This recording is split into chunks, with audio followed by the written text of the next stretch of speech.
So okay mga paps, musta pala? Ngayong araw pala, pag-usapan natin kung ano ang perch valve. Okay, so simulan natin to mga paps. So mga paps, ganito yan. Ito yung perch valve, yan. So ano ba yung perch valve? Ganito. Sa sasakyan, may fuel tank yan. Ngayon sa fuel tank, hindi lang naman ano yan, gasolina. Meron niya mga fuel vapor. So nung mga nakaraang panahon, yung fuel vapor natatapon lang sa atmosphere. Bawal 'yon. So ang ginawa ng car dealer, nag-isip sila ng way para i-recycle yung fuel vapor pabalik sa loob ng makina. Paano nila nagawa 'yon? Ngayon, yung fuel vapor, imbis na matapon, napupunta 'yon sa charcoal canister. Pag napunta na yun sa charcoal canister, naiipon lang 'yon. Yung sa charcoal canister, nakakonect diyan yung perch valve. Sa out ng perch valve, pabalik na ito sa intake natin. Ngayon ganito, kapag yung charcoal canister ay marami ng vapor na nakukuha at na-detect na ng ECU na, marami ng vapor na nakukuha yan, ano na natin, ibalik na natin, i-recycle na natin yan papunta sa intake sa loob ng makina. Ganun ang gagawin yan.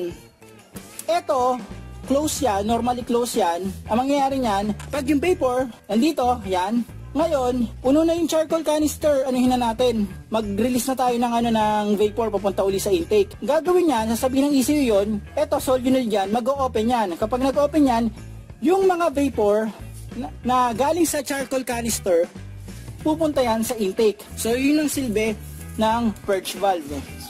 So okay mga paps, eto. Ano ba mga problema ang binibigay ng perch valve na yan?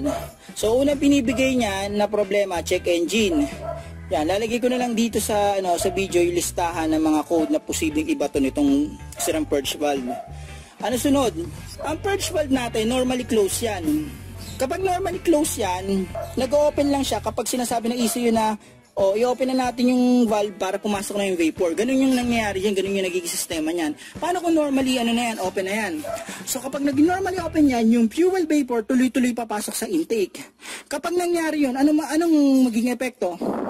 Rough idling at saka misfiring minsan. Bakit? Siyempre, ang sasakyan natin merong air-fuel mixture yan. Siyempre, kung papasukan mo na maraming gasolina yan, fuel vapor, gasolina pa rin yun kahit vapor siya, nangyari yan, nakaka-apekto yan sa idling ng sasakyan. Basic yan mga paps. So okay mga paps, ngayon ganito, turo ko sa inyo kung paano i-test yan. Madali lang naman test yan. So ang gagawin natin, tanggalin muna natin. Tanggalin yung negative terminal ng battery mga paps ha. Para sigurado. So kapag natanggal yun na yung negative terminal ng battery, pwede nyo natanggalin to.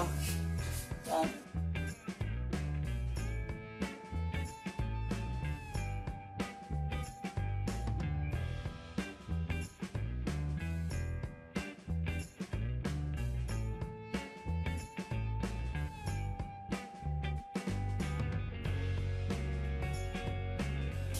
So okay mga paps, ito yung pinaka perch valve. Sa ibang sasakyan, halos same lang ng konsepto, magkakaiba lang ng konti itsura, pero same na same lang yung konsepto niyan. Sa pag-test nito, pwedeng pag i-connect yung 12 volts na DC, pwedeng magkabaligtad kasi wala namang polarity yun dahil kasi coil sa actuator naman yung nasa loob niyan.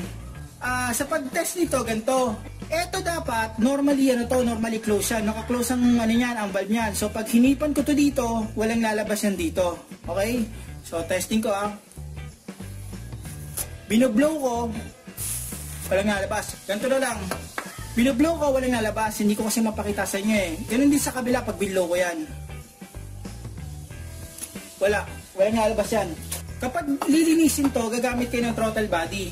Pakita ko lang sa inyo muna to, bago lahat. So kaya ko nasabi na normally closed to, kahit anong ihip ko dyan, nang walang supply to, walang lalabas dyan. So tingnan nyo at lalabas yan dito. Wala. Walang lumalabas kasi, walang supply to. Para i-check to kung good ng perch valve nyo, ganito. So supplyin nyo siya ng 12 volts. Yan. Muna natin. Maririnig nyo pag kinonect sa battery, makiklik yan.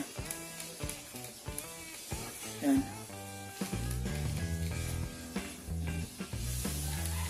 Yan. Di ba kanina, in-sprayan ko to, ayaw lumabas sa kabila. Ngayon, i-sprayan ko to ng may supply. Okay? Yan, iano ko lang sa battery, hindi ko na mapapakita. Tingnan niya. Yan.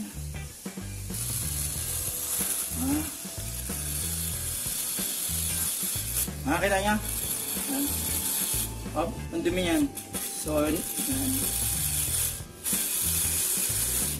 Matalsikan ako.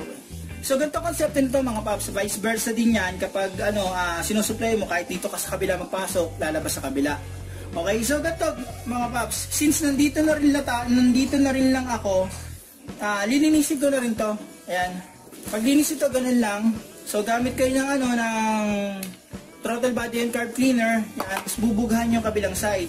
Yan. Supply ko ng battery. Yan. Yung supply na yan. Yan. Lumalabas na. So, ganito mga paps. Lininisin ko na rin to. Yan. Para dito na rin lang. So, ayan. Tapos ko nang malinisin to. Ngayon, pwede ko na ibalik to.